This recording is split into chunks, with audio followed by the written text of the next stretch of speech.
पृथ्वीनारायण शाहले नेपाल एकीकरणका क्रममा कीर्तिपुरमाथि तेस्रो प्रयासमा 1822 चैत 3 गते विजय प्राप्त गरे। पहिलो आक्रमणमा काजी कालो पाण्डेलाई गुमाए भने दोस्रो आक्रमणमा भाइ सुर प्रताप शाहको आँखा फुट्यो। महिनौँ नाकाबन्दी लगाएर तेस्रो प्रयासमा उनले कीर्तिपुरमाथि विजय प्राप्त गरे। विजयपछि उनले कीर्तिपुरेहरूको नाक काटेको चर्चा इतिहासमा गर्ने गरिन्छ। धेरैजसो लेखकहरूले पृथ्वीनारायण शाहको कीर्तिपुर विजयको 25 वर्षपछि आएका कर्क प्याट्रिकले an account of kingdom of Nepal नामक पुस्तकमा लेखेको विवरणलाई हवाला दिने गरेका छन्। त्यसमा उनले नेपाल आउँदै गर्दा भारी बोक्ने केही नेपाली अनुहार अनौठो किसिमको देखेको, उनीहरूको नाक नभएको र सोधखोज गर्दा कीर्तिपुरलाई गोर्खालीहरूले विजय हासिल गरिसकेपछि नाक काटिएको जवाफ पाएको उल्लेख गरेका छन्। विशेष गरी कीर्तिपुरमाथि विजय प्राप्त गर्नु परेको श्रमको प्रतिशोध स्वरूप अमानवीय तरिकाले नाक काटिएको उल्लेख गरेका छन् कर्क प्याट्रिकले। यस्तै लेखक बासु पासाले कीर्तिपुर नामक पुस्तकमा युद्धमा पटक पटक कीर्तिपुरे जनताको चोटले गर्दा क्रुद्ध भएका गोर्खाली सैनिकले सम्पूर्ण कीर्तिपुरका बासिन्दाप्रति रिस फेर्ने नियतले ओठ समेत काट्ने अभियान चलाएको उल्लेख गरेका छन्।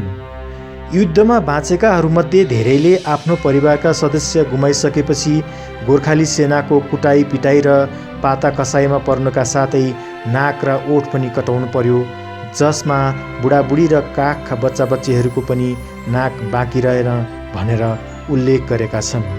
केहीले पृथ्वीनारायण शाहले कीर्तिपुरेहरूको नाक काटेर 17 धार्नी पुर्याएको उल्लेख गर्ने गरेका छन्।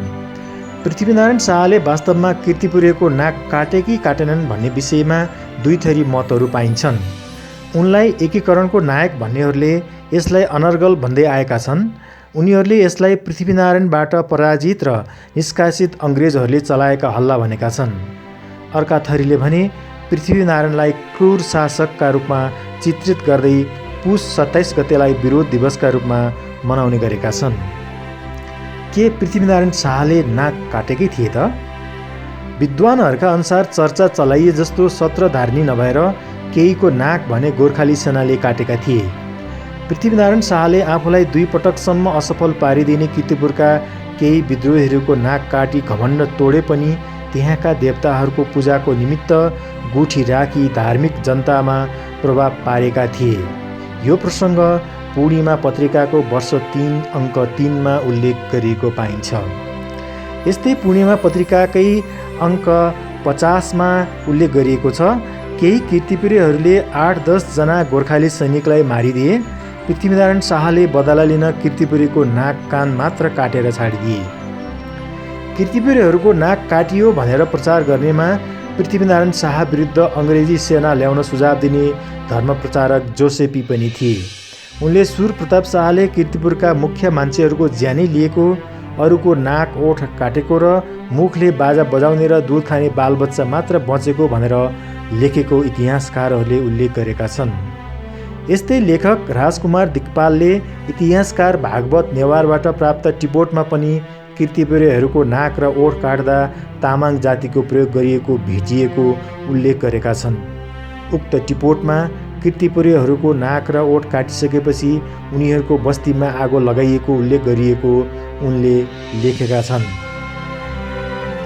यस्तै भाषा वंशावलीमा पनि कीर्तिपुरेहरूको नाक काटेको उल्लेख छ। त्यसमा गोर्खालीहरू कीर्तिपुरभित्र प्रवेश गर्दा सामान्य देखा परेका धेरैलाई मारेको र 12 वर्षभन्दा बढी उमेरका मानिसलाई सुर प्रताप शाहले रिसले नाक काटेको, भुलमा लुकेर जानेहरूको नाक बचेको उल्लेख छ। त्रिभुवन विश्वविद्यालयको नेपाल र एसियाली अनुसन्धान केन्द्रद्वारा प्रकाशित कीर्तिपुरको सांस्कृतिक र पुरातात्विक इतिहास शीर्षकको पुस्तकमा पनि आफ्ना बाबु मारिएको रिसमा वंशराज पाण्डेले र आँखा फुटेको रिसमा पृथ्वीनारायण शाहका भाइ सुर प्रताप शाह मिली नुवाकोटबाट पृथ्वीनारायण शाहको अनुमतिमा आम हत्या अङ्गभङ्ग गर्ने जस्ता कार्य गर्न थाले भनिएको छ। अङ्ग्रेजमाथि पृथ्वीनारायण शाहको विजय। अङ्ग्रेजहरू भारत कब्जा गर्दै ल्हासा पुग्ने अभियानमा थिए। सोही क्रममा उनीहरू नेपाललाई कब्जा गर्न चाहन्थे। त्यसलाई बुझेका पृथ्वीनारायण शाहले अङ्ग्रेज विरुद्ध लड्न बलियो शक्ति निर्माण गर्ने उद्देश्यले नेपाल एकीकरण अभियान थाले। क्रिश्चियन धर्मप्रचारकहरूले भारत र तिब्बतमा ओहोरदोहोर गर्ने सजिलो बाटोको रूपमा नेपाललाई प्रयोग गरेका थिए। उनीहरूले कान्तिपुरका राजा भास्कर मल्लको शासनकालमा 1772 ताका इसाई धर्मको अखाडा स्थापना गर्न सफल भएका थिए। क्रमैसँग भक्तपुर र ललितपुरमा पनि उनीहरूको प्रभाव पर्न थाल्यो। विक्रम सम्वत 1779 राजा भएपछि काठमाडौँमा आक्रमण गर्ने बन्दोबस्त मिलाउन बनारस जाँदा धर्मप्रचारकहरूले भारतमा गरेको विध्वंस देखिने र बुझ्ने मौका पाएका थिए। 1801 मा नुवाकोटमाथि विजय प्राप्त गरे र उपत्यका वरपरका राज्यहरू जितेर काठमाडौँ उपत्यकाभित्र आर्थिक नाकाबन्दीको स्थिति सिर्जना गरे। यसबाट नेपालमा रहेका क्रिश्चियनहरू आफूहरू हट्नुपर्ला भनेर डराइरहेका थिए। त्यतिखेर काठमाडौँमा धर्मप्रचारकका रूपमा रहेका जोसेपीले अङ्ग्रेजसँग सहायता मागी गोर्खालीलाई हराउनुपर्छ भनेर सल्लाह दिएका थिए।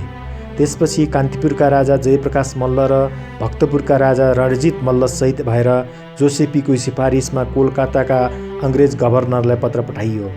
सोही पत्रपछि कप्तान किन्लकलाई आक्रमण गर्न पठाइएको थियो। तर सो कुरा थाहा पाएका पृथ्वीनारायण शाहले आफ्ना सेनालाई तयार राखे। 1824 मा किन्लकको मातहतमा अङ्ग्रेजी सैन्य सिन्धुलीगढीसम्म आइपुगेको थियो। गोर्खाली सैन्यले उनीहरूलाई परास्त गरे। त्यसपछि कान्तिपुरभित्र प्रवेश गर्न सफल भए। लगत्तै ललितपुरमाथि विजय प्राप्त गरे भने 1826 मा भक्तपुरमा विजयी भए।